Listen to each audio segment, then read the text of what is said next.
Venez, divin Messie, nous rendre espoir et nous sauver. Vous êtes notre vie. Venez, venez, venez. Frères et sœurs bien-aimés dans le Christ, bonjour et bienvenue sur la chaîne Parole de Vie.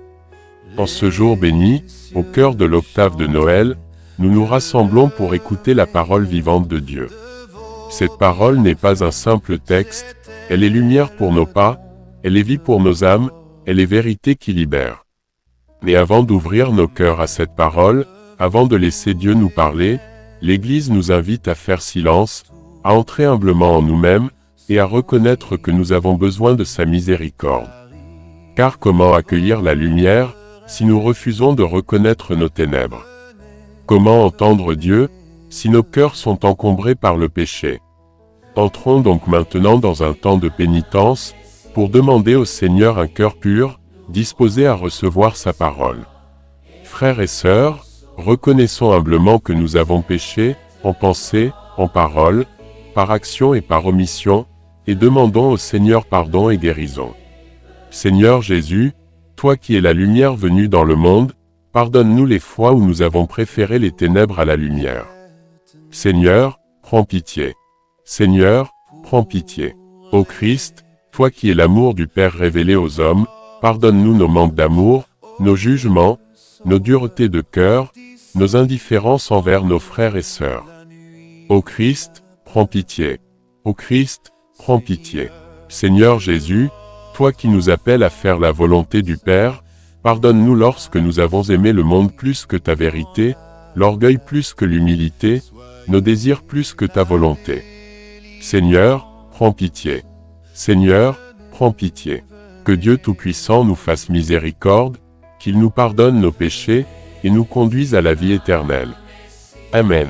Maintenant que nos cœurs sont purifiés, que nos esprits sont disposés, écoutons avec foi et recueillement la parole de Dieu, qui nous est donnée aujourd'hui pour éclairer nos vies et affermir notre marche. Écoutons la parole du Seigneur.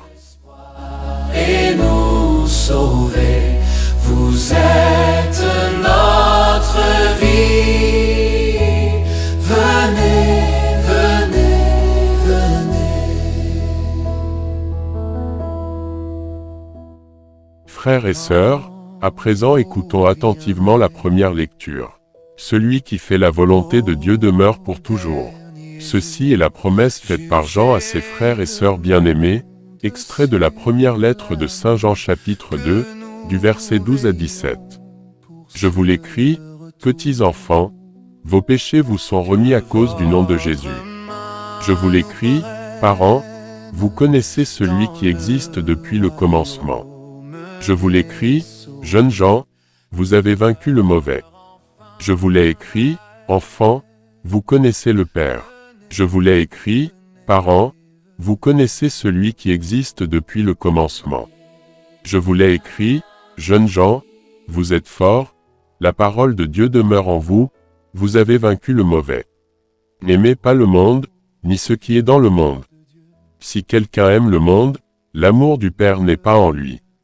Tout ce qu'il y a dans le monde, la convoitise de la chair, la convoitise des yeux, l'arrogance de la richesse, tout cela ne vient pas du Père, mais du monde. Or, le monde passe, et sa convoitise avec lui. Mais celui qui fait la volonté de Dieu demeure pour toujours. Parole du Seigneur.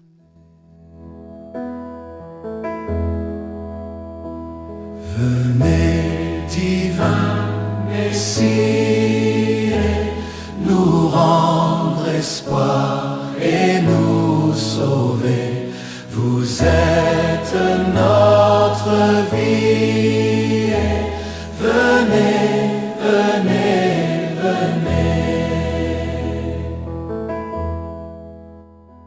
Frères et sœurs, recitons avec joie le psaume du jour. Joie au ciel, exulte la terre. Rendez au Seigneur, famille des peuples, rendez au Seigneur la gloire et la puissance, rendez au Seigneur la gloire de son nom. Joie au ciel, exulte la terre. Apportez votre offrande, entrez dans ses parvis, adorez le Seigneur, éblouissant de sainteté, tremblez devant lui, terre entière. Joie au ciel, exulte la terre. Allez dire aux nations, le Seigneur est roi. Le monde, inébranlable, tient bon. Il gouverne les peuples avec droiture. Joie au ciel, exulte la terre. Venez, divin Messie, nous rendre espoir et nous sauver. Vous êtes notre vie. Venez, venez, venez. Frères et sœurs, levons-nous et acclamons l'évangile du jour. Elle parlait de l'enfant à tous ceux qui attendaient la délivrance de Jérusalem. Ceci est un extrait de l'évangile de Jésus-Christ selon saint Luc chapitre 2, du verset 36 à 40. Acclamation, Alléluia, Alléluia. Aujourd'hui la lumière a brillé sur la terre. Peuple de l'univers, entrez dans la clarté de Dieu. Venez tous adorer le Seigneur. Alléluia. En ce temps-là, quand les parents de Jésus vinrent le présenter au temple, il y avait aussi une femme prophète, Anne, fille de Phanuel, de la tribu d'Asser. Elle était très avancée en âge, après 7 ans de mariage, demeurée veuve, elle était arrivée à l'âge de 84 ans. Elle ne s'éloignait pas du temple, servant Dieu jour et nuit dans le jeûne et la prière. Survenant à cette heure même, elle proclamait les louanges de Dieu et parlait de l'enfant à tous ceux qui attendaient la délivrance de Jérusalem. Lorsqu'ils eurent achevé tout ce que prescrivait la loi du Seigneur, ils retournèrent en Galilée, dans leur ville de Nazareth. L'enfant, lui, grandissait et se fortifiait, rempli de sagesse, et la grâce de Dieu était sur lui. Acclamons la parole de Dieu.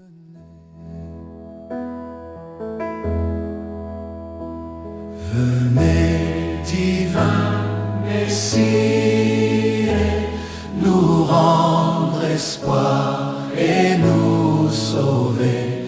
Vous êtes notre vie. Venez, venez, venez.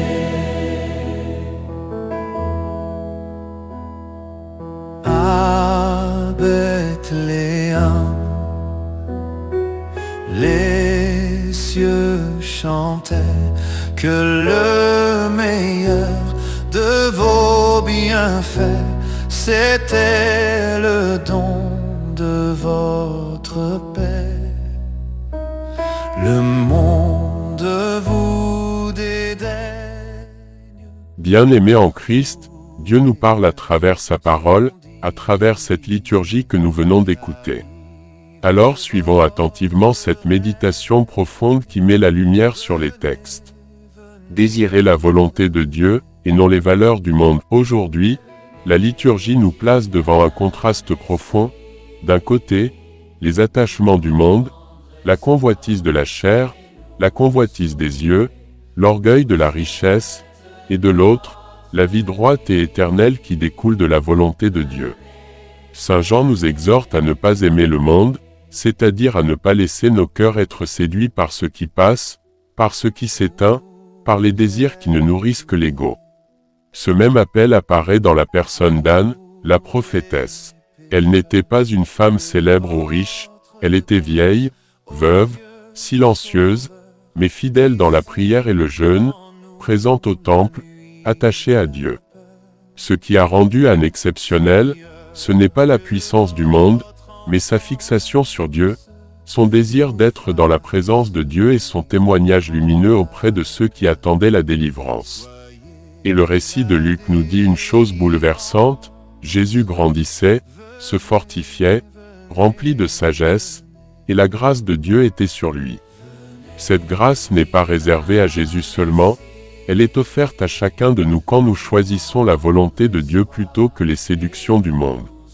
Loué soit Jésus-Christ. Frères et sœurs, Dieu nous parle à travers sa parole, et nous écoute par la prière. Unissons nos voix et nos esprits vers le Seigneur avec cette prière pour implorer toujours le secours du Seigneur dans tous nos engagements.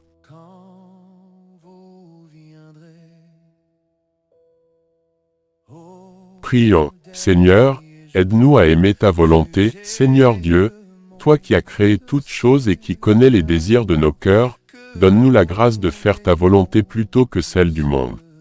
Délivre-nous de l'attachement aux richesses, de la convoitise vide, de l'orgueil de ceux qui passent. Comme Anne, fais-nous des cœurs assidus à la prière, ouverts à ton esprit, et prêts à témoigner de ta lumière à tous ceux qui attendent la délivrance. Que nous ne soyons pas séduits par les promesses illusoires du monde, mais que nous grandissions en toi, comme Jésus, remplis de sagesse, fortifiés dans la foi, et baignés de ta grâce. Seigneur, que ta présence soit notre joie, et ta volonté notre désir le plus profond. Amen. Merci d'avoir écouté Parole de vie. Si cette liturgie vous a marqué, si elle vous a touché le cœur, alors abonnez-vous si ce n'est pas encore fait, et partagez la parole de Dieu autour de vous. À demain pour une autre parole. T'endormes